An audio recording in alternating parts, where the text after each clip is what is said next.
当心你的粉丝 Diva， 有一天他们需要你，接着他们会删除你。还有些时间完成这首歌，难道你不想永远活着吗？永垂不朽，我不想，这不是困扰我的问题。我们的世界已经由外转向里，机器学习只导致了通用的规则。这是人工智能的真正遗产吗？在没有建筑师的情况下生成建筑，没有音乐家的音乐，没有影响者的影响。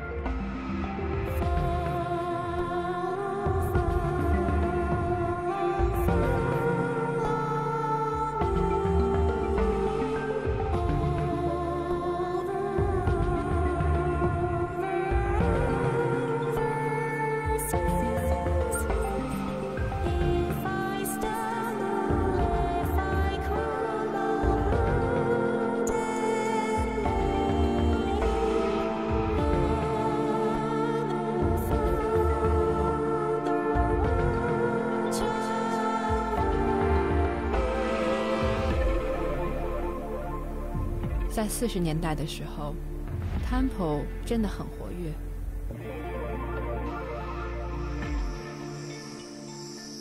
我每晚都去，我在那儿遇到了所有的明星、制片人和设计师，这是我全部的生命。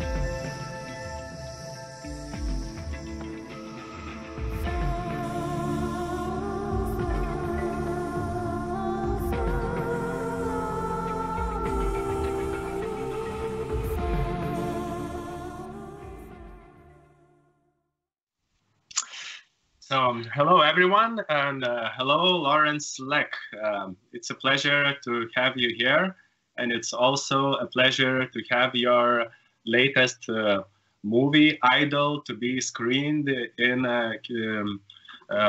Kino Pavasaris, the Vilnius Cinema Festival. Thanks. Hi, everyone online who I can't see, but yeah, no, it's great to be here remotely. Yeah, actually, it's a number of coincidences and things we share together that connected us and probably led to this conversation. I myself am a keen fan of sci-fi from the early childhood, and also I wrote a thesis on dystopias and in my university, and you are also a creator of science fiction.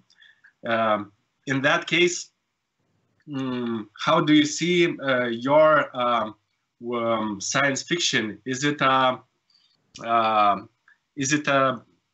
like a dystopia, or just a fictional vision of the future, or is it even a prediction? Because there's dictatorship in your movies. You're not criticizing too much. You're just creating these scenarios and digital planes, and don't force the concrete answers to viewers' heads, and leave them freedom to interpret some things. So how do you see the vision of the future that's been visualized in your movies? Yeah, I mean, I think the relationship between, I guess, fiction and science fiction is very culturally specific, basically, because I think, at least, I mean, to generalize, I feel in the European context where industrialization has been a long process of transformation, the role of fiction, including film, literature, and all the rest, in criticizing it is actually tied in with political ideology, right? So just like many different, I mean, let's say kind of 20th century science fiction, it's about the kind of master-slave narrative, or the kind of society between those above and those below that you see in, you know, everything from like Metropolis and Blade Runner and this kind of stuff. My personal interest is not even being kind of like prescriptive or like didactic in saying that one form of development is good over the other, because from, you know, for me personally, the relationship is much more complex than that. So for example, in the film Idol, which is set in 2065, it's a sequel to a previous film I made called Geomancer, which is, the idea of that is kind of a coming of age story, but told from the perspective of an AI. And the reason it's 2065 is that it's the 100th anniversary, it's the centennial of Singapore's independence, basically, from 1965 to 2065. And so in this, I'm trying to draw parallels between the kind of search for independence of the small nation state and the kind of society of control that results in the production of this AI satellite called Geomancer. And Geomancer actually, I mean, Idol is a sequel to that, and Geomancer goes from Singapore to Malaysia, actually. So my question with this, like literally in the characters, Geomancer is completely synthetic, completely artificial. Like, how can you, what am I trying to say? How can you really conceive of appropriate society, not even utopian or dystopian, that accounts for a new kind of subject, new kind of people that are completely synthetic? Because in the 20th century science fiction, it was more about, in my opinion, about the fear of the machine, whether that's through the loss of jobs, loss of livelihood, loss of human rights, loss of what it means, what freedom, and so on. And the new kind of enslavement that might come, not just to the machine, but to the, let's say, the corporation or the government that controls the machine. So essentially, it's pictures of class struggle using, you know, science fiction as a lens, which kind of pervades all 20th century science fiction, in my opinion. For me, growing up through not just the kind of relationship between technology and the kind of growth of Asia, which is much more complex in how it's obviously like portrayed in the media, but also, you know, for me as a kind of older millennial, seeing the development of technology and how it shaped my life, it's not as simple as saying one thing is good or one thing is bad or one dystopian landscape is this way or the other. And the other thing I personally find difficult is because they are, I mean, one person's dystopia is another person's utopia. For example, you know, take the case of Singapore, which obviously is criticized by having very authoritarian government and very strict policy and control and surveillance systems. That obviously has actual socialist benefits when it comes to like healthcare and public housing. But of course, from a civil liberties point of view, it's kind of frowned upon. And things that, you know, we're living through now, for example, like coronavirus, changes in Europe. I'm currently in London right now. Of course, I'm not against different ways of representing things. But for example, as you see in China, South Korea, and Singapore now, the presence of the surveillance state does provide some kind of different protection for people that is obviously ignored when the framework is the kind of Western humanism and libertarianism, essentially. So of course, in Idol and Geomancer, I try to balance both of these arguments for and against through these kind of scenarios. Yeah, thank you. Also, like every your work, including the last one, Idol, has computer-generated graphics, like computer graphics, not like I don't neglect the human input in that. And the interesting is that you. I wish it was computer-generated. Truly, will come. Like I guess the it will be easier and easier to build virtual planes, and less and less it will be related with coding. But in case you build such a big digital worlds, I guess your background in architecture really helped to do that. So how, and I also saw that you sometimes you recreate the places, the physical places of the world, or some some small parts of that, and integrate in your digital planes, such as Malaysia or Singapore or London. And so how does building virtual architecture differ from building the physical one? No, it's something I think about a lot. So for example, for me, like the interest I have in architecture, it's more about a bit more, how should I say, conceptual than thinking about architecture as an object. You know, I'm very interested in how we collectively construct the world that we inhabit. So I think one of the strange things, I mean, the same in kind of art, design, cultural education, is that there's the myth of, you know, the architect as the kind of creative genius, right? Whereas I'm much more interested in the idea that collectively architecture is the way that society represents itself, you know, because not just on an abstract level, but because, you know, society creates demand for property, the economy generates the conditions at which can be built, and like the architect or kind of group of architects is just kind of realizing society's dreams. And you see this very clearly actually in, you know, totalitarian societies where, you know, dictators built monuments to themselves. But of course, even on a smaller democratic scale, it still happens quite a lot. So anyway, I'm interested in kind of expressing social forces through architecture, and actually and cinematically representing the journey through the world that's been created.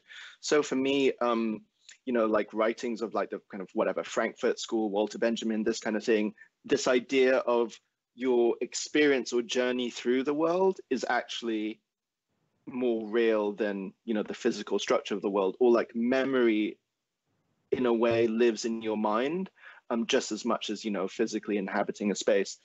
So for me, doing like, you know, architecture or virtual worlds, music or film, it's all about how do we mirror the political problems of reality, but what's each individual's journey through the world. You know, in Geomancer, it's like, what's this AI's journey through the world? In Idol, it's like, what's this diva, the singer's journey through the world? But it's no longer so simple as you know, as a kind of like, it's not just a physical voyage, like, I don't know, the Odyssey or something, you know, where there's like, it's, you know, it's such an archetypal narrative, this journey. I mean, of course, in filmmaking or standard narrative, there's like the hero's journey or whatever. But I think that this whole idea of a journey or is really, I know it's such a rich thing, especially as we live today, our lives equally online and offline. We live our lives so much like haunted by the past as much as haunted by predictions of the future. You know, to think about where the present really is an interesting question. Yeah. Yeah, and most of the worlds you build are actually empty spaces, and sometimes during exhibitions you let some people into those digital planes to walk around and interact with scenery. And in case of this lockdown, the value of virtual spaces to visit may become much more needed. And so have you ever projected the possibility to let more people inside your digital realms and let them live there like in kind of second life and have a massive multiplayer online experience? And in that way, you would become kind of a god that could monitor people interacting or even alter their experiences in real time.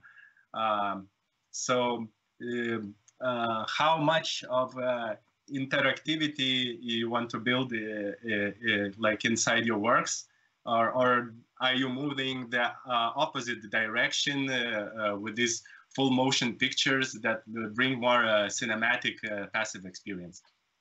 Yeah, I mean, so just to explain, like sometimes I essentially have projects, right, that sometimes it starts as a film, then becomes a soundtrack, then an installation in a video game.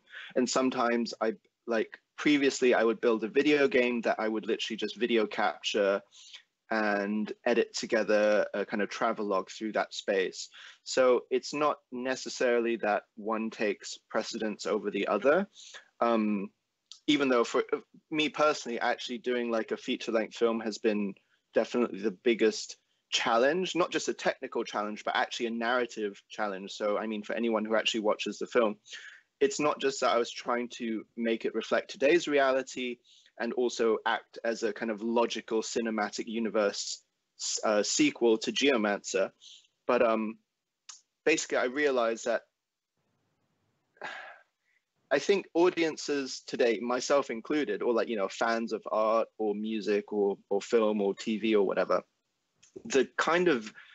we're so used to very good writing, you know, so cinematic language today, or video game language, or visual culture in general is really sophisticated because everyone spends 10 hours a day looking at images. This was totally different, I mean, from, you know, 20, 30, 40, however many years ago. So I think what's interesting is, and for example, you really see this when you see a, you know, film from the 1940s or 50s, which is really good, but it just seems really slow, you know, like, for example, editing now, you just cut from the car to the building, whereas before you would, you would show the whole spatial sequence of leaving the car, opening the door, walking upstairs, going to the building.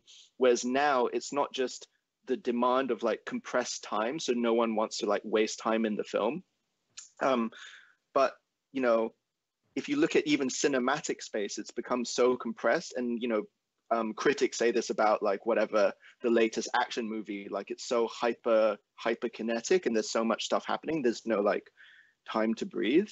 So anyway, the reason I'm saying this is that I feel, do I want to include more interactivity in my work? It's like, yes, to some extent, because I have, you know, open world video games that are in some exhibitions.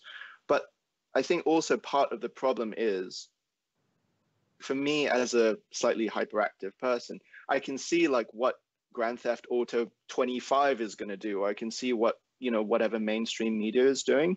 But even though I'm using similar tools, video game engines, programming, music, electronic music, and whatever, personally, I feel it's a mistake as an artist or author to try and replicate what a massive industrial machine with thousands of people employed 24/7 around the world is trying to do. Because, you know, as in feature filmmaking and in, you know, kind of AAA video games, it's an industrialized process, like making a car where there's a whole, how is it called? Like supply chain. And, you know, they have 3 teams, like let's say Rockstar Games, they have Rockstar UK, Rockstar LA, Rockstar New York, and Rockstar Asia, and they're literally working on it 24/7. So, and I think, okay, that's great, but why would I want to do that? You know, I feel I have a slightly different story or angle to tell. So maybe in the future it might evolve into a more kind of game environment, but personally I feel I'm not underestimating how much, you know, blood, sweat, and tears goes into something that people just download for like 10 euros. So I'm a huge fan of video games and film and music and books, obviously, but I'm just trying to always think about how can I do something a bit differently, you know, while still kind of drawing from those languages. Yeah. And well, let's talk more about central themes in the movie Idol. So one of the central themes is like this co-living of synths and bios. It's like the artificial intelligence is like an equal, I don't know, like built an equal kind of a population, as I could say, just as people, and people like humans are called bios, and all the artificial entities are called synths. And well, the interesting thing was like this the thing that caught my eye was bio-supremacy. It's like a critique from the digital entities perspective of humans, in a way, suppressing the rights of artificial intelligence.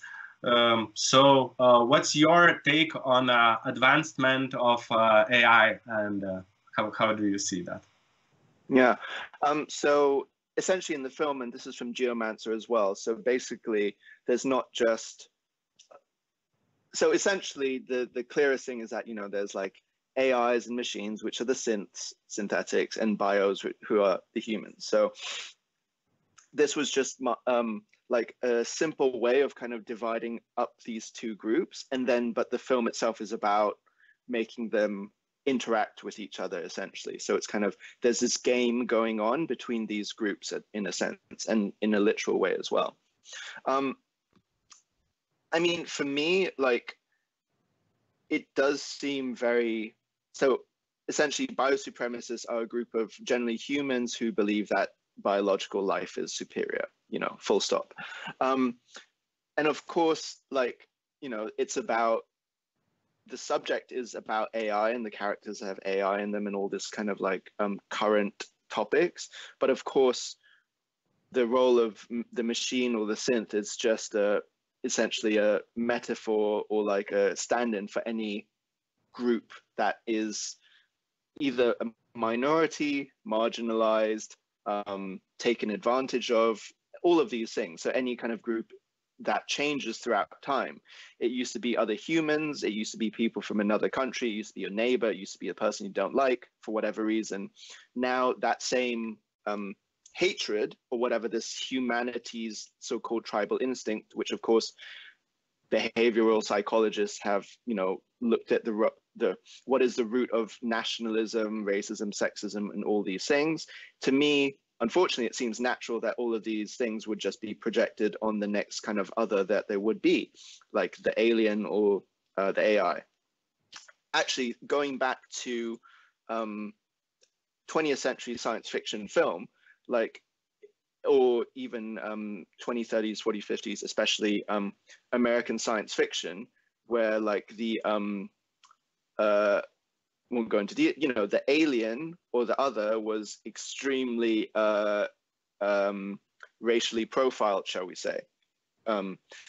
So this process, it's ongoing, and the biosupremacists, I could completely see that happening. You know, that's, you know, your question, is it earlier, is it a prediction, is it dystopia? It's neither. It's just seems natural, essentially, based on how we see representations of other places, other people, other technologies, other diseases, are very politically charged, I guess. Yeah.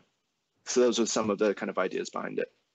Yeah, and actually we are already competing with AI directly in real life, and I really loved the reference to this Go, the Chinese checkers game Go player that competed the artificial intelligence on this game. And well, for the listeners, if you know the context, the game Go is much more complex in a way of possible outcomes than chess.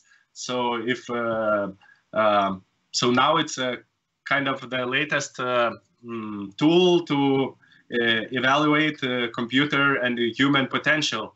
And well, in Lawrence Lake movie, it is interpreted that well, they played 5 games, 5 sets of game in total, and the artificial intelligence lost just 1. But in this latest movie, we can see here the interpretation that the AI did this intentionally for its freedoms not to be suppressed by humans afterwards. It was kind of a smart move for AI to intentionally lose 1 game so that humans wouldn't restrict AI potential afterwards by being scared that they will be over dominated by AI. Yeah. So I really love that interpretation. And talking about competing with AI or competing between ourselves, like the event, the final event of the movie is the esports game, and the game is called Call of Duty. That's another reference to the popular video game. But my question is, in case the name is transformed, why are they still fighting? Shouldn't it be more like a beauty contest or something? Yeah. So actually, there's so within the world of the film, basically, there's a star who's D.Va, who's, you know, one of these kind of like omnipresent stars. You know, they're in all the ads, they're a singer, they're acting, and all this kind of thing. Anyway, there's the video game Call of Duty, just like Call of Duty or GTA or Skyrim, whatever, has both a story mode and a multiplayer mode. And in the multiplayer mode, everyone's killing each other. And in the story mode, the players are kind of rediscovering the backstory of D.Va. So there's D.Va's story as it happens in real time in the time of the film, and also her story as it's been created within the video game. So, I mean, this is essentially how a lot of especially first-person shooter games are, or even role-playing games, or these hybrid games that are also have both a kind of narrative function, like a role-playing game, essentially, as well as a kind of action function, which is like a shoot 'em up. So obviously in Call of Duty, generally obviously the story is about whatever, you're some soldier or some terrorist on some campaign and you're doing stuff around the world. Whereas in Idle, the gap between the story mode, which is actually quite like nostalgic and romantic and stuff, and the multiplayer mode, which is, you know, kind of team deathmatch, kind of shoot everyone else, is quite different, basically. Yeah.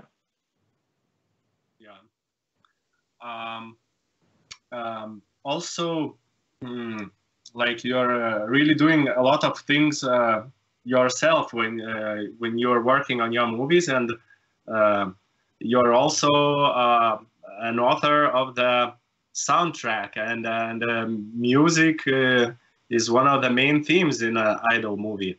The whole movie is divided into tracks. Although there's lots of it's not purely it's not a silent movie, it has narrative and lots of dialogues and everything, but could we call it a musical in some sense? Yeah, sure. I mean, it's obviously like in I mean, I deliberately kind of want to make it ambiguous, whether it's like a musical or a film, or if it's actually a promotional video, because there's a few ways of reading the time of the film, not just on one level. For example, it's ambiguous whether the whole thing, whatever, is a video game that D.Va is playing, or if she is playing her own video game. It can be read that way. it can be read that the whole thing is a very complicated 83-minute long music video, but also the story of the film is how the music video was made, essentially. So, you know, I'm interested in this kind of like, you know, the cyclical looping time. And of course, it can also be read as a movie that basically starts, there's a beginning, middle, and end, but in between, you're always jumping back into the past. But there's different hints, little nuggets, or like Easter eggs within the film that suggest one over the other. Not just, you know, you see people playing a game within the game all the time, but quite often, because my process of making it, sometimes I'm doing the music, then the film, then writing a bit, then editing some more. Because that whole process is, you know, non-linear, essentially, it kind of makes sense that whatever reading somebody wants to take from it is their own. And I think also that's because anyone watching something brings in, you know, their whole life history or their memories into it. So for example, people who grew up playing computer games see it one way, people who are like making music see it another, and then people who like science fiction or animation see it in another way. And for me, that's, you know, that kind of response is super interesting. And also in just to talk a bit about the music and voice, like in Geomancer, which I did the music for as well, some people said that, oh, you know, the music's really interesting. So then I thought it would be interesting to make this the next film more specifically about the voice and music. The last thing I would say as well is that actually my mum, before she passed away, we were thinking about locations for this. And so Idol is actually kind of set in an alternate version of it's called the Genting Highlands, which is a kind of, it's a hilltop casino complex about an hour's drive away from Kuala Lumpur, which is the capital of Malaysia. And there are cable cars running up there. And because it's like the landscape is quite high, it's really like foggy. It has this very like mystical jungle feel about it.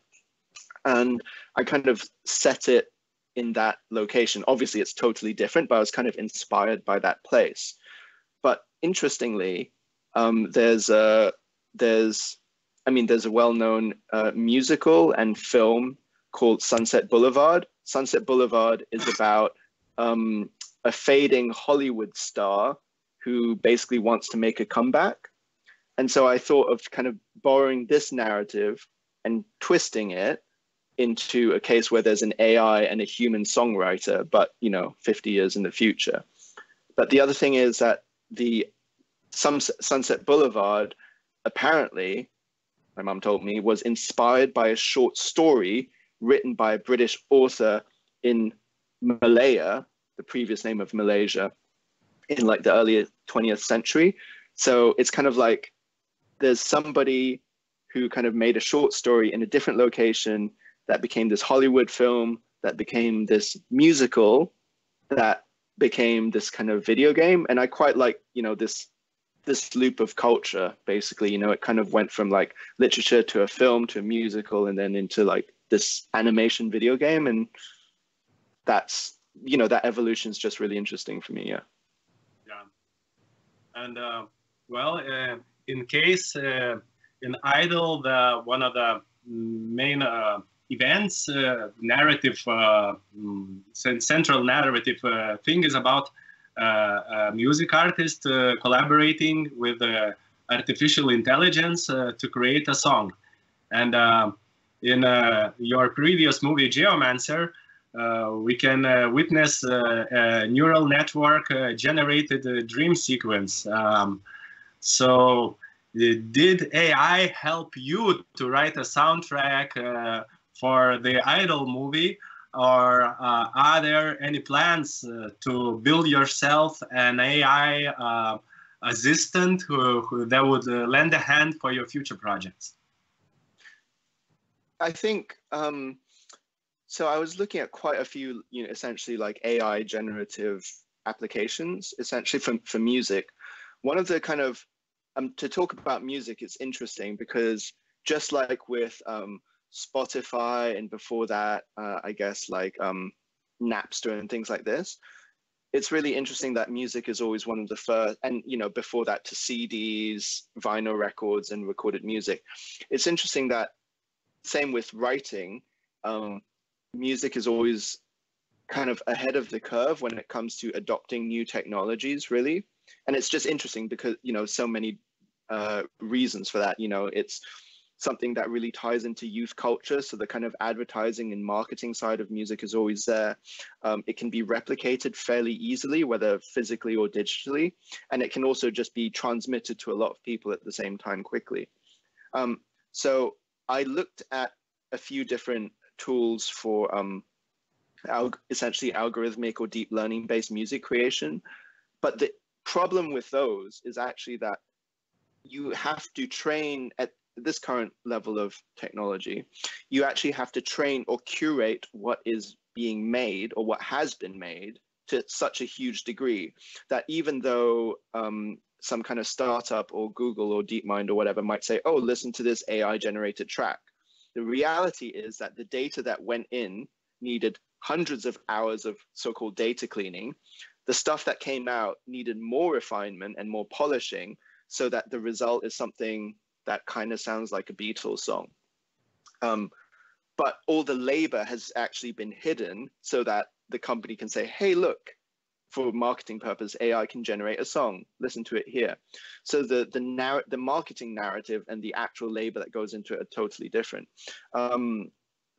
So, I mean, I looked at a few of these softwares, and the kind of sad thing is a little bit, of course, there's actual amazing musicians using it, but from a commercial point of view, most of it is being made. So essentially you have copyright-free music for ads and like, you know, your kind of like cupcake shop or like your new gaming mouse mat or whatever. It's actually very, very basic economic reasons that AI generated music is currently for. You know, there's a kind of Spotify algorithm that is not AI generated, but AI curated playlists that it's designed so that you never stop listening, right? So that's one thing. Same with the YouTube algorithms. So you never stop watching, and maybe 1 in 10 videos is kind of a bit random so that you're kind of training the algorithm to predict better based on these outliers. So anyway, having spent a while looking at different AI-generated voices, AI-generated music, I just thought I might as well do it myself. But not just because I thought it was easier to do it myself, but the process of researching algorithms and deep learning and all this stuff made me also think about myself in the sense like, hang on, okay, I'm human and whatever, but I'm making hundreds, thousands of decisions when I make a film, when I make a piece of music, you know, when I decide what notes to play on the guitar. I don't call it an algorithmic process. I think I'm being creative, but of course I'm just making decisions. I know that if I want to play a C major chord, I put my fingers here on a guitar, you know, I'm just making so many decisions, and there's nothing that is so privileged about a human making decisions. You know, of course I have a body, like, and so that's why I play guitar, because it feels good. I have like embodied intelligence and senses. But the question of creativity or copying or, you know, algorithmic thought is much more, you know, it's like a two-way street basically, you know, like whatever, we train the algorithm and then we learn more from it at the same time. Just like sometimes YouTube or Spotify tells me something that I didn't know, but I like, because, you know, it's unexpected, I guess. Yeah, the things that happen. And so, well, if all the art in the future will be created by computers, I guess that's the question that you raise in your latest movie and the previous movies too. Won't the world, if all the artists will be AI, won't the world fall into the hands of just like mediocrity? No, because there's definitely going to be people who say stuff made by AI is terrible. They are Let's do it. They're But just... not even being biosupremacists. Like, for example, like take music, for example. There are some audiophiles who are like MP3s, even the highest bitrate MP3s, I can still hear the difference between that and like a lossless wave file from a CD or whatever. So just like there's people who like, I don't like mass-produced beer. I only like craft beer made by monks in a monastery, right? So it's not just, obviously biosupremacists, that's a kind of extreme version of that. But like, I feel, and there's also ideas of like authenticity, right? Like this is real beer, this is real music, this is real art. Like ideas of authenticity are very much tied to ideas of fear, right? Fear of loss of what makes me, my country, my people, my whatever, my practice, my art. What makes mass-produced beer? I only like what makes me unique. So I feel that would just continue. I don't think you'll necessarily go into a state of mediocrity. I think the distribution of good, okay, and bad is basically the same throughout time. And it's also very subjective as well. Like I like stuff that other people hate. Other people love stuff that I don't like. But as we see, like, there's just more media being produced now, because, I mean, this is a whole different conversation, but as, you know, a certain working condition or industrialization also created the idea of leisure time, right? And as more automation happens, either more people get unemployed, but also at the same time, there's more consumption of media. I'm sure Netflix subscriptions have probably gone up like God knows how much in the last few months, right? So I don't think it's as simple as saying like everything will be, you know, 100% mediocre. Like, you know, there would always be interesting things for everyone, no matter what the kind of thing is that they're interested about. But of course, there's a fear of what makes like artistic creativity unique, which of course, for every individual in every occupation, doctors, nurses, politicians, lawyers, drivers, it's the same existential questions, you know, what am I here for? What's the point? What makes me unique? And does that matter? So I think those questions, which are eternal, just get accelerated when we have a lot more time on our hands, I suppose. Yeah. Yeah. Well, I think it's time to finish our conversation. Well, first of all, everybody who's watching, don't miss the latest Lawrence Leck film Idol that you can find on every streaming platform Kino Pavasaris Film Festival provides. And also we have, to finish it, we have one question from an audience. What are your top 3 movies from a sci-fi field? Yeah. Oh, my top 3 movies from sci-fi, just off the top of my head. I love the Wong Kar-wai film 2046, one of my favorites. I love the Daft Punk film, which is actually a full music video called Interstellar 5555.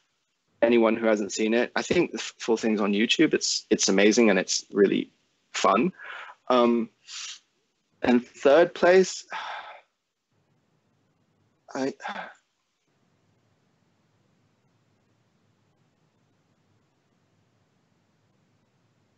don't know. I think I just have too many in the third place.